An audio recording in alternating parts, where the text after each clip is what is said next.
Welcome back, everyone. Today we will be reading Chapter 20, so let's get into it. Neither one of the men spoke during the long drive through the desert night. Saren was behind the wheel, staring straight ahead through the windshield of the rover while Anderson studied the blueprints of the refinery. He'd been hoping to see something that might give him some clue as to where Kaylee was being held, but there were simply too many places they could have converted into a makeshift prison for her. Instead, he focused on trying to memorize the general layout so he could find his way around quickly once he was inside. After an hour, they could see a dim glow in the distance, the refinery lights shining in the darkness. The facility ran 2-day shifts and 2 night shifts, of nearly 200 workers each. The EZO production continued around the clock.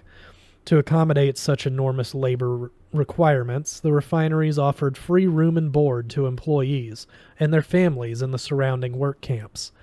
Prefab buildings assembled in an ever-widening circle around the chain-link fence protecting the refinery itself. They were only a few hundred meters from the edges of the work camp when Saren spotted the rover. "We walk from here." Anderson made a mental note of where the vehicle was parked.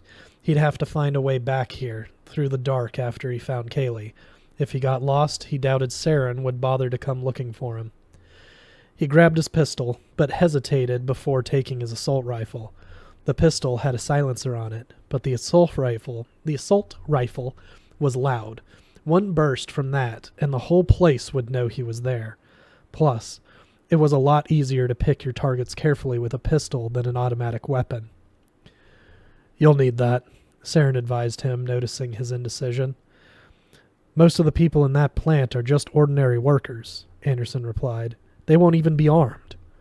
Idon's working with the Blue Sun mercenaries. You'll run into plenty of them in there, too." "That's not what I meant. I'm a little concerned about accidentally shooting innocent civilians." Saren gave a harsh, bitter laugh. "You still don't get it, do you, human?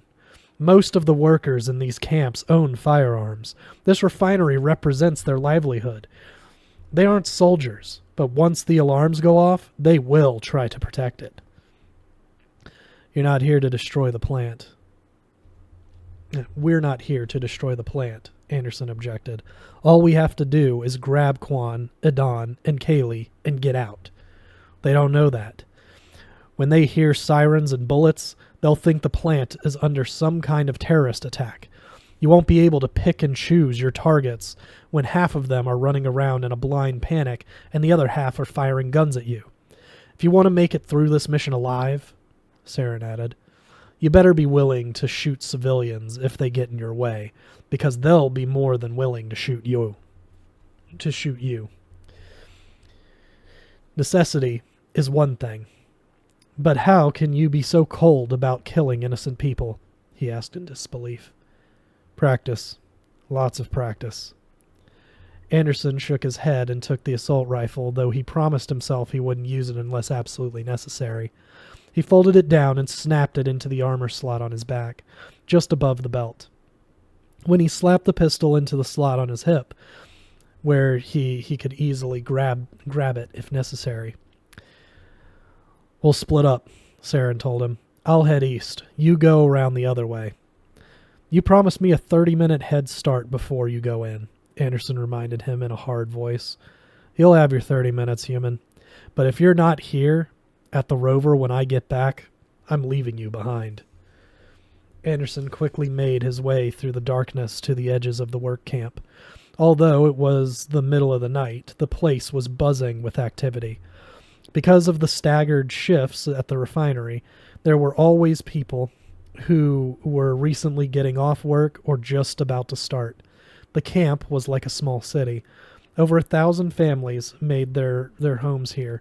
Husbands, wives, and even children were milling about the streets, nodding greetings to one another and going about their daily lives. With so many people around, it was an easy matter for Anderson to simply blend in with the crowd. He'd thrown on a long, loose-fitting overcoat to cover his body armor and conceal his weapons. Excuse me. And while most of the employees of the refinery were Batarians, there were enough other species, including humans, in the crowd that he didn't draw undue attention. He hustled through the camp, pushing his way through the crowd, occasionally nodding a greeting as he passed some of his fellow humans. He walked with long, quick strides, maintaining a brisk pace as he worked his way toward the fence surrounding the secured grounds of the refinery. He knew time was slipping away, but breaking into a run was sure to attract notice. After 5 minutes, he had cleared the camp. The buildings housing the workers formed an evenly distributed ring around the entire refinery, but nobody wanted to live butted right up against the metal security fence. The inner edge of the camp stood a good 100 meters away from it, leaving a wide tract of empty and unlit land occupied only by a few scattered public lavatories. Anderson kept his pace at a brisk walk until he was far enough away from the lights to avoid being seen. Anyone who had happened to spot him disappearing into the darkness would have assumed he was headed to the bathrooms and not given him a second thought. Safely out of sight, he slipped on a pair of night vision goggles, then broke into a run until he reached the fence. Using a pair of wire clippers, he cut a hole large enough for him to fit through. He ditched the long coat before crawling through. It would only get in the way. Once on the other side, he pulled out his pistol, hoping he could have used it. He wouldn't have to use it. From here on in the mission became more difficult. He was in a restricted area now. There were small security squads patrolling the grounds inside the perimeter of the fence. If they saw him, they'd either shoot him or set off the alarm. Avoiding them wouldn't be too difficult, however. He'd see the glow of their flashlights on the ground long before they were close enough to spot him.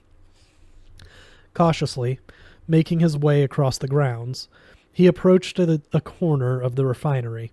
The complex was enormous. A main central building, nearly 4 stories high, held the primary processing plant. A number of smaller 2-story structures had been built on every side to house storage, shipping, administration, and maintenance. Anderson's destination. When he reached the maintenance annex, he headed around to the small fire door in the back corner. It was locked, but only by a simple mechanical bolt, not one of the far more expensive electronic security systems. A refinery plant in the middle of the desert was typically concerned with limiting casual theft. They weren't built with the purpose of preventing infiltration operations. Anderson placed a small glob of sticky explosives on the lock, stepping back, and fired the pistol at the putty. It exploded with a sharp bang and a bright flash, blowing the door open. He waited to see if there was any reaction to the noise, but hearing none, he pushed open the door and stepped in. He found himself standing by the employee lockers. The room was empty. It was the middle of the shift, and the employees were all out on repair calls. In one corner was a large laundry basket on wheels, filled with soiled mechanics' coveralls. He rummaged around until he found a pair that fit over his body armor, then slipped it on.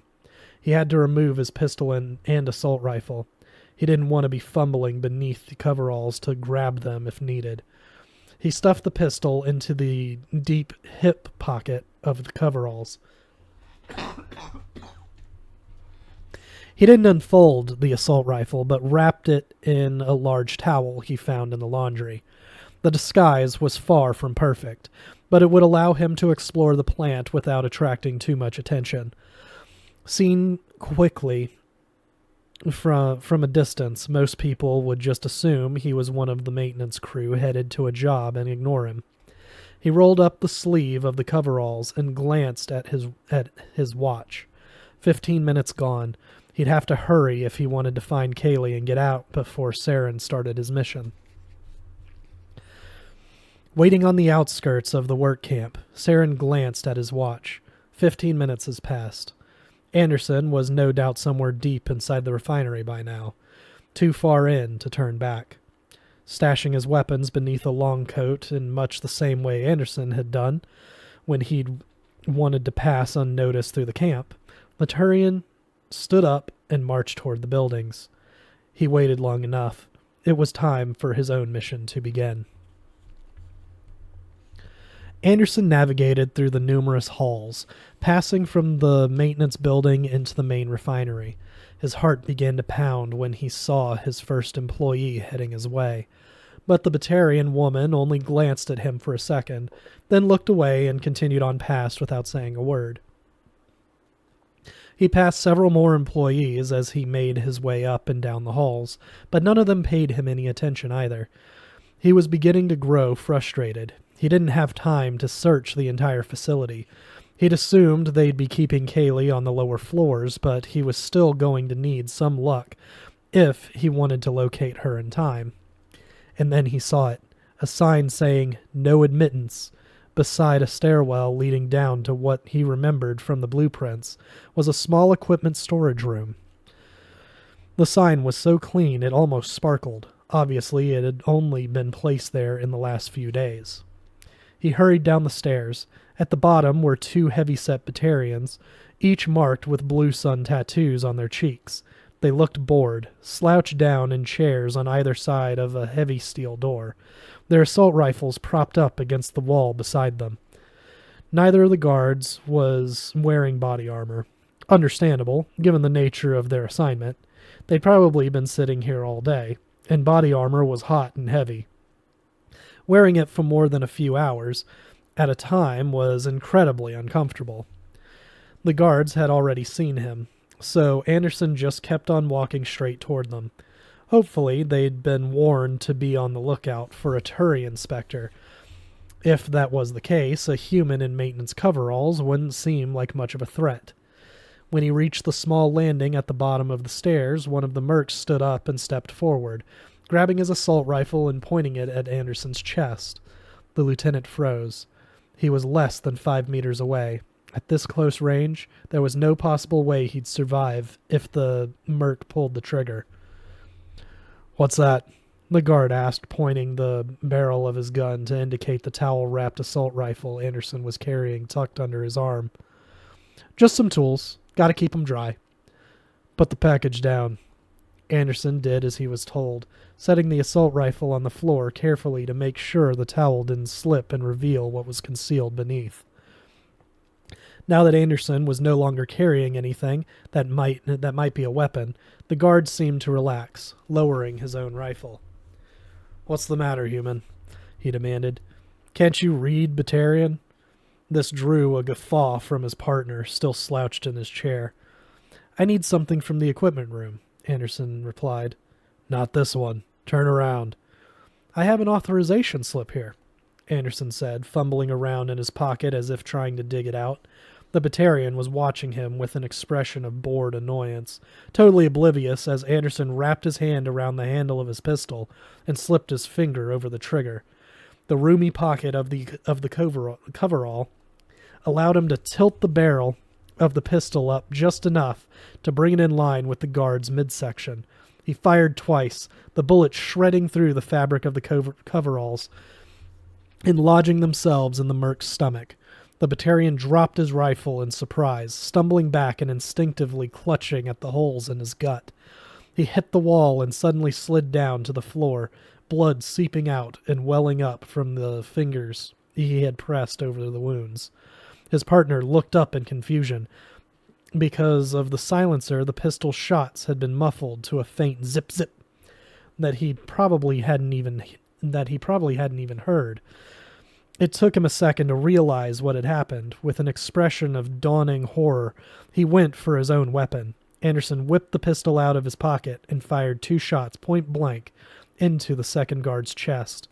He slouched down to the side, fell off the chair, and was still.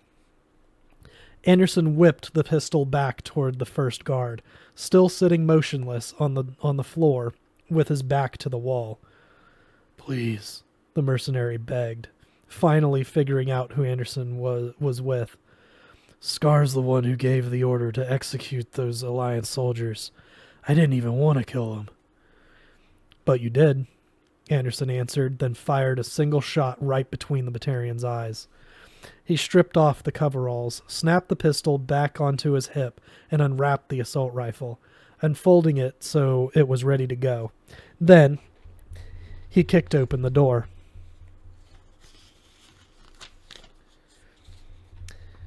That's it for Chapter 20. We'll see you guys next time with Chapter 21.